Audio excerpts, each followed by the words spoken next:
favorable el futuro para la selva. Eso también, obviamente, debido al hombre, a las emisiones de gas de efecto invernadero. De Geografía y Medio Ambiente de la Universidad Católica del Perú. Bienvenido, profesor Yarlaque, a Exitosa.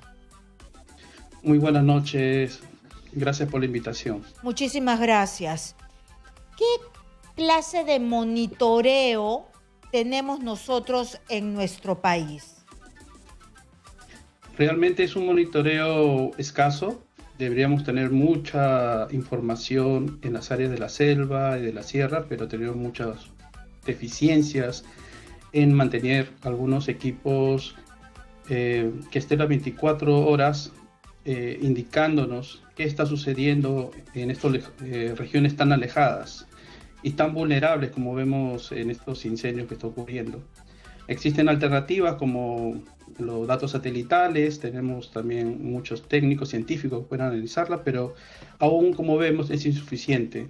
Lamentablemente estos eventos están ocurriendo porque no ha habido un sistema de alerta temprana y eso parte por un bajo nivel de monitoreo que tenemos en todo el país. Doctor, no tenemos nosotros, doctor Yarlaque, no tenemos nosotros la tecnología, es porque somos un país tercermundista, porque no invertimos, en otros países sí tienen, o es porque nos falta dinero, no nos preocupamos, teniendo pues la Amazonía y todos los ecosistemas que tenemos. Bueno, yo pienso dos cosas, ¿no? Uno, primero es el desconocimiento, porque sí tenemos la tecnología, tenemos los especialistas, hay especialistas en el CENAMI que dan reporte de los potenciales zonas de incendios con mapas diarios, ¿no? De que cómo va cambiando el clima y dónde las regiones son más vulnerables según las condiciones meteorológicas. Tenemos especialistas en el IGP, Instituto Geofísico del Perú, que nos advierte también iguales condiciones climáticas con modelos numéricos, pero necesitamos un poco más de información, un poco más de incentivo para poder realizar un estudio más amplio en zonas donde no tenemos realmente mucho acceso. La selva, lamentablemente, es de las zonas más escasez de estaciones, entonces no podemos sacar muchas conclusiones en zonas donde no sabemos qué variables climáticas o cómo están variando, y esto, como vemos, este año ha sido un año muy caliente, más caliente que los anteriores, entonces eso está provocando una gran, digamos, condición para que se den estos incendios. Lo otro punto es el desinterés, también que existe un poco en la clase política. Lamentablemente estas entrevistas de incendios forestales no es de ahora, vienen de hace muchas décadas. Y cada vez que hay incendios se habla de que tenemos que realizar alguna estrategia, un plan nacional para poder enfrentarlos en el futuro, ¿no? Porque ahora estamos apagando los incendios, pero para preverlos tenemos que hacer un plan a largo plazo. Entonces, eso es parte también de los planes o de las políticas de escala local, regional y nacional. Pero yo me quedo con algo que usted nos ha dicho. No tenemos estas estaciones que nos va diciendo dónde se está iniciando un incendio, estos focos de calor que necesitamos tanto para ir y apagar una emergencia, por ejemplo. Sí, se da el caso de que ahora en las zonas donde ha habido incendios, posiblemente es un área muy potencial que en el futuro, en las siguientes décadas, se vuelva a ocurrir. Entonces, en otras zonas que no han ocurrido incendios, es probable que tenemos que hacer ahora un censo, un inventario de las posibles zonas donde sí se van a incendiar en los siguientes años. Entonces, es multiescala, el trabajo no solamente se trata de hacer un monitoreo en un cierto periodo de ocurrencia de incendios, sino es constante. A medida que va pasando los años, la selva se va a recuperar, pero también va a incrementar el potencial riesgo de nuevos incendios en la nueva, digamos, en las nuevas generaciones de arbustos, de plantas que surgen. También existe el problema de la reforestación, que depende también de las técnicas de reforestación. Podemos poner pequeñas plantaciones o grandes árboles que pueden para el futuro ser también, ante este cambio climático, ser fuente de nuevos incendios mucho más intensos que van a ocurrir. Ya han aumentado, los científicos de la NASA indican que todos estos incendios han aumentado el doble en las últimas décadas, y las proyecciones al 2050 es entre el doble o 4 veces más recurrente van a ser los incendios en adelante. ¿Y Entonces ya sabemos.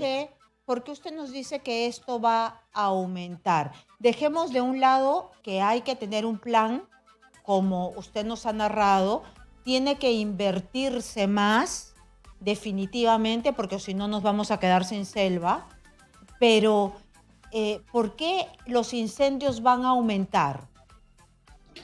Los incendios están aumentando debido a que los eventos extremos se han vuelto cada vez más intensos. Por ejemplo, hasta hace poco, unos años atrás, hemos sufrido muchos friajes, eventos muy fríos en la sierra, en la costa también lo sentimos, y estos últimos años hemos sentido eventos extremos de mucho calor. El cambio climático, los estudios de cambio climático prevén que el incremento de temperatura va a aumentar mucho más de lo que está habiendo estas últimas décadas. Estamos a más de 1.4 grados de temperatura este año, aumento en general de los años industriales. Eso quiere decir que ha aumentado potencialmente el índice de calor en toda la región peruana. En la selva exclusivamente eso produce rápidamente sequía, un ambiente más árido. Las plantas rápidamente se pueden marchitar, provocar eso justamente material potencial que se incendia rápidamente.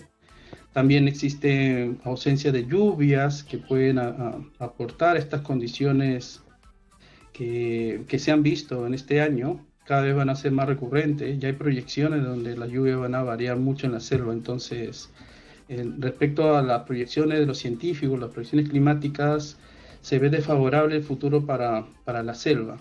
Eso también, obviamente, debido al hombre, a las emisiones de gas de efecto invernadero. Las quemas mismas producen que haya más emisiones de gas de efecto invernadero y por ende más calentamiento. Y bueno, y todas las actividades del hombre en general, ¿no?